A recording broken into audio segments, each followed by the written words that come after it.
Olá, meus amigos, bom dia, boa tarde, boa noite, sejam todos bem-vindos ao Colab Gov Summit. Eu sou Rodrigo Zirpoli, advogado, especialista em estruturação de investimentos para startups, e vou falar aqui para vocês hoje um pouquinho sobre uma figura contratual que é a mais utilizada para o universo de Venture Capital no país, que eu acho que tem muito a ver com a temática aqui do Gov Summit do Colab. Tá? Quando a gente fala de investimento em startups em geral, a gente tem que falar nos conceitos de corporate finance em dívidas e capital, em debt e equity.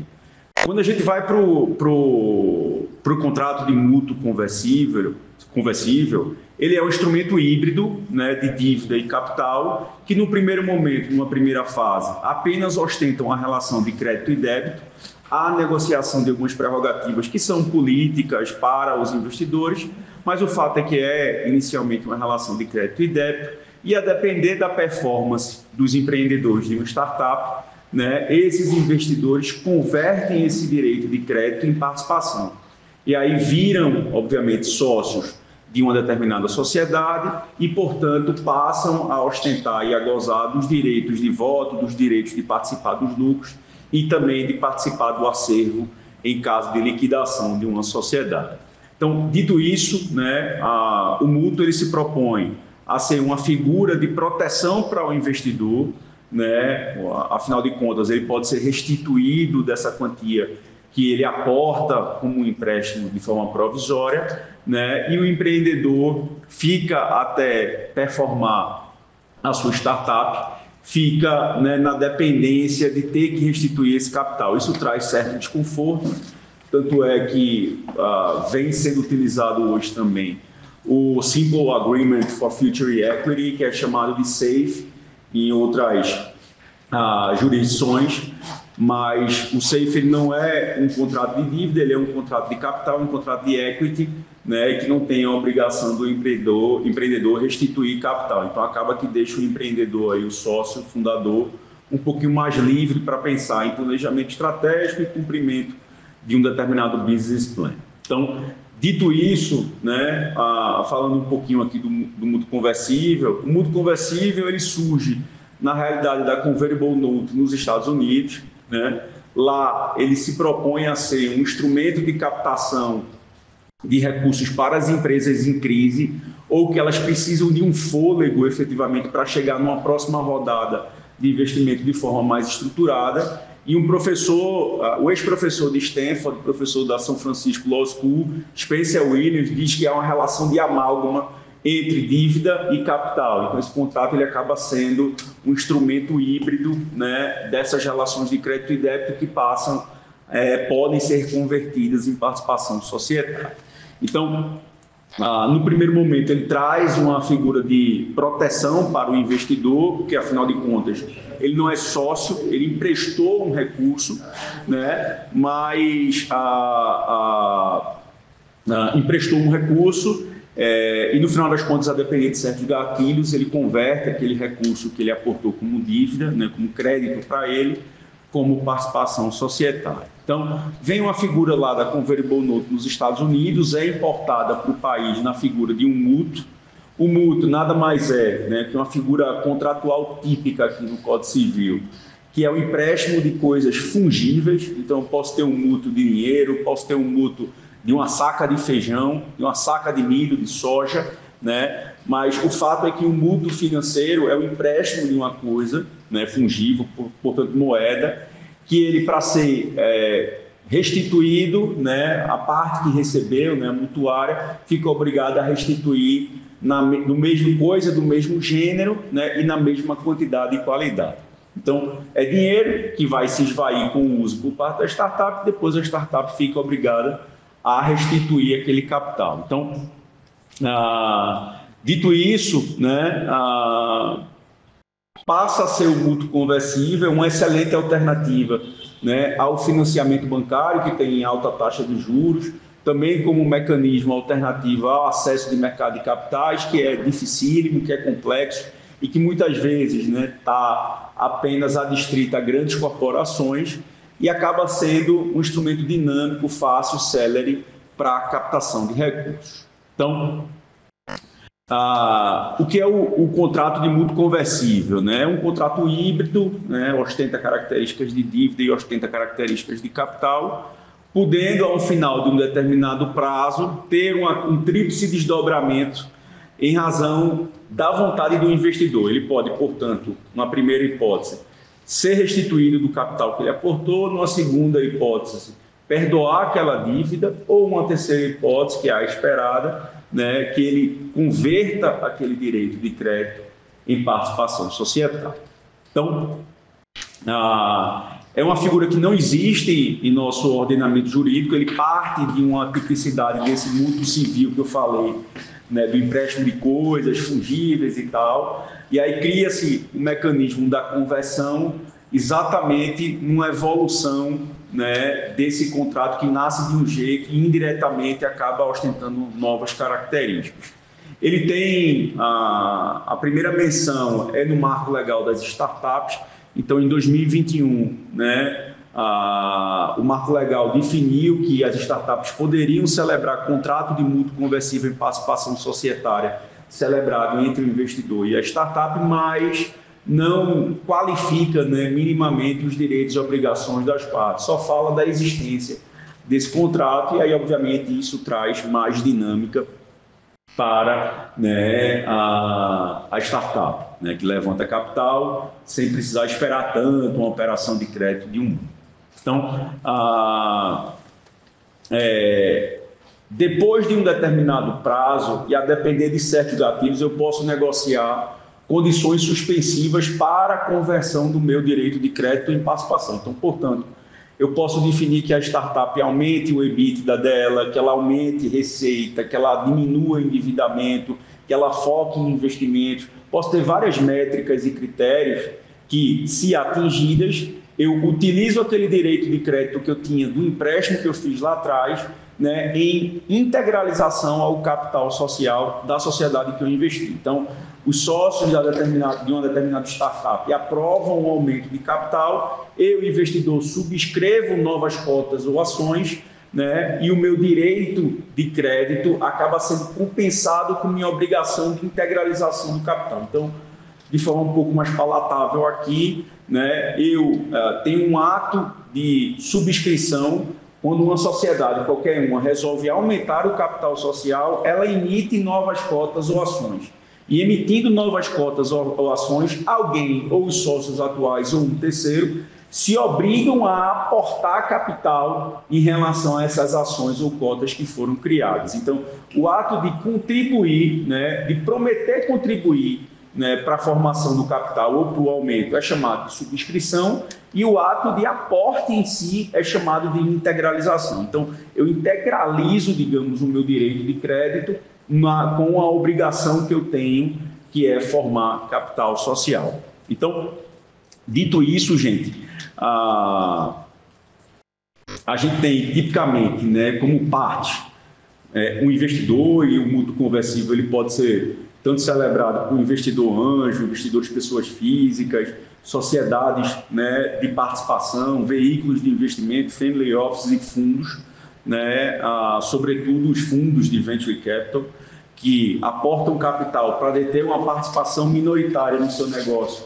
e, em contrapartida, negocia votos afirmativos, participação no conselho, participação em diretoria, certas prerrogativas no acordo de acionistas da startup. Então, essa é a característica, né, própria de um venture capital. Então, o investidor ele pode ser pessoa física, pode ser pessoa jurídica, pode ser um fundo de investimento e, né, as sociedades investidas, né, normalmente são de dois tipos, né, ou as limitadas ou as sociedades anônimas. E aí vale a pena uma primeira diferenciação aqui, né? Para fins de aporte de capital e conversão de um direito de crédito numa sociedade limitada, há uma repercussão tributária, né? O que isso quer dizer? Né? Se eu tenho uma sociedade limitada, que ela tem um capital social baixinho, né, de 100 mil, 10 mil reais às vezes, né, e vem um investidor com base em amplitude de mercado, nível de concorrência, maturidade do produto, escalabilidade, fixa um valuation, né, que às vezes é completamente incompatível, né, com o valor nominal do capital social. Então, essa perspectiva econômica do valuation faz com que, se eu negocie 10% de participação, né, de um negócio de 20 milhões, que o capital social é 10 mil reais, né, se eu aportar capital diretamente, né, na conta de capital social, eu vou gerar uma diluição nos sócios fundadores. Então, necessariamente, você contabiliza esse ágio, né, da diferença do valor de capital para o que efetivamente é o ágio, é a mais-valia, digamos assim, né, ele é contabilizado em reserva de capital. E essa reserva de capital, na limitada, ela é tributada em 34%, 15% de RPJ, 9% de CSLL e 10% de adicional de IR. Mas quando você transforma em SA, né, que é o segundo tipo que mais também utiliza, né, a SA ela tem uma isenção tributária. No artigo 520 do Regulamento do Imposto de Renda fixa que o ágio atribuído numa emissão nova de ações não será levado à conta, né, de tributação pelo lucro real. Então, não há nenhum tipo de tributação para as sociedades anônimas. Então, muitas vezes, como condição precedente, né, a conversão do direito de crédito em participação societária, os fundadores aprovam a transformação do tipo societário delimitada para SA para conseguir, digamos, fugir um pouquinho dessa tributação. Então, é um mecanismo super usual, né, que quem passou por qualquer tipo de rodada de investimento já passou por esse tipo de discussão, né, e que só vem, né, a trazer mais estrutura de governança, mais prerrogativa para os minoritários, já que a Lei de Sociedade por Ações, a 6404/76, ela é muito bem pensada e estruturada para a figura do minoritário. Então, o contrato de mútuo conversível, ele tem cláusulas que são essenciais e cláusulas que são facultativas. Né? A essencial, basicamente, é entregar a coisa fungível, entregar o dinheiro por parte do mutuante, e o mutuário, a sua obrigação essencial também é, no caso de um exercício de uma conversão, do direito do investidor de converter naquela tríplice opção que eu falei um pouco mais cedo, né, ter ações ou cotas da sociedade investida, né, em meu favor. Então, essas condições precedentes, né, como transformação em SA, realização de uma due diligence, né, vencimento do contrato, são cláusulas que são efetivamente mandatórias para uma dinâmica de um contrato de mútuo conversível. Por outro lado, a gente também tem cláusulas que são essenciais, né? Então, a gente vai ter cláusulas de obrigações de fazer e não fazer, o que é que a sociedade, né, com o dinheiro vai fazer com os recursos, já onde vai empregar, né, o que é que ela pode fazer e não pode fazer com aqueles recursos, né, isso será objeto de uma cláusula contratual específica. Eu vou ter reps and warrants, vou ter declarações e garantias, então a sociedade e os fundadores vão dizer lá que a sociedade foi formalmente constituída, que segue a legislação nacional, que não tem nenhum tipo de passivo e contingência, que ela é titulada à propriedade intelectual, que ela não teve demandas trabalhistas nos últimos X anos. Então, vai ter uma série de cláusulas de declarações e garantias com o fim, né, de garantir, de informar e garantir, né, ao investidor que aquela startup está seguindo seu curso normal.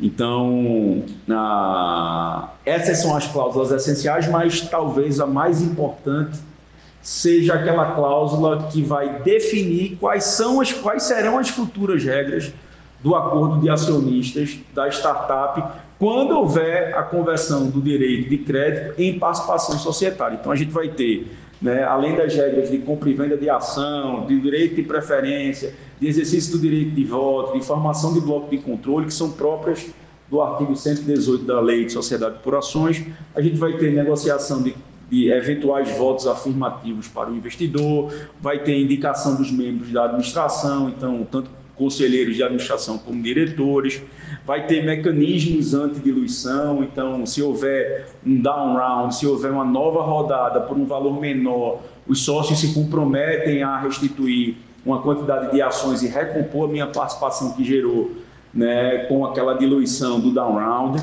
né, tag along, que é o direito de venda conjunta, é o direito do minoritário de, havendo um evento de liquidez, havendo um M&A da startup, ele adere, né, aos termos e condições oferecidos pelo terceiro, né, e aí participa proporcionalmente com suas ações, né, aquele, né, evento, né, que é o grande evento de toda startup, que é o seu M&A.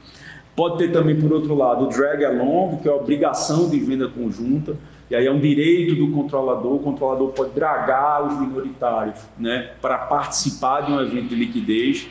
Né? Posso ter a figura do lock-up, que é o período de restrição de venda, então os sócios ficam proibidos, né, de vender a participação societária durante um determinado período. Né? Vou ter regras também de não compete, de não concorrência, então vou tratar lá que os sócios não poderão concorrer e competir com o seu negócio, com o negócio da startup, e aí precisa de alguns requisitos de validade dessa cláusula de não concorrência. Eu preciso ter delimitação de objeto, delimitação geográfica, delimitação temporal, né? Posso ter non solicitation, posso ter uma regra de não aliciamento, né? De não solicitação de que colaboradores, prestadores de serviço deixem, né, de atender aquela startup e venham para mim. Então tem uma série de mecanismos que são negociados no mútuo conversível, né, em prol do investidor quando houver a conversão do direito de crédito em participação e a celebração do acordo de acionistas. Então, vou ter também como cláusulas que são essenciais obrigações das partes, né? Vou ter também cláusulas de extinção, então posso ter um descumprimento contratual por parte da startup ou dos seus fundadores, e esse descumprimento gerar um vencimento antecipado da dívida, e aí faculta ao investidor, em eventual descumprimento, ora, eu contrato um use of proceeds de que, do valor que eu aportei, a startup vai investir 50% daquele recurso em desenvolvimento de produto. E aí, no outro dia, aparece um empreendedor com um novo apartamento, uma casa, um veículo, algo que não seja compatível com aquele planejamento que você me apresentou, né? Você, startup, me apresentou. Então, nessa situação, verificando que houve descumprimento contratual, o recurso ele é vencido antecipadamente com a sanção e a startup passa a ser obrigada a devolver o capital com o acréscimo de penalidades que venham a ser também contratados. Então, esse é basicamente, né, falando um pouquinho en passant, de forma preliminar, o contrato que é mais utilizado na dinâmica do Venture Capital, dos investimentos anjo, investimentos seed. É um empréstimo, é uma figura que traz proteção para o investidor. Esse investidor pode ser pessoa física, pode ser pessoa jurídica, pode ser um fundo de investimento.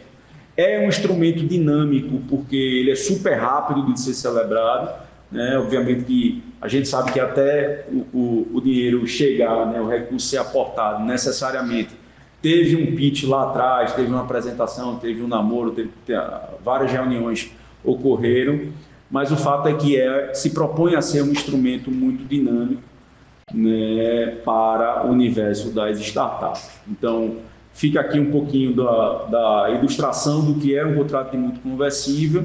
Espero que tenha ficado tudo claro. Meus contatos estão sendo disponibilizados aqui para todos, né, ao final aqui da apresentação, e quem quiser pode interagir com dúvidas e demais questionamentos. Obrigado.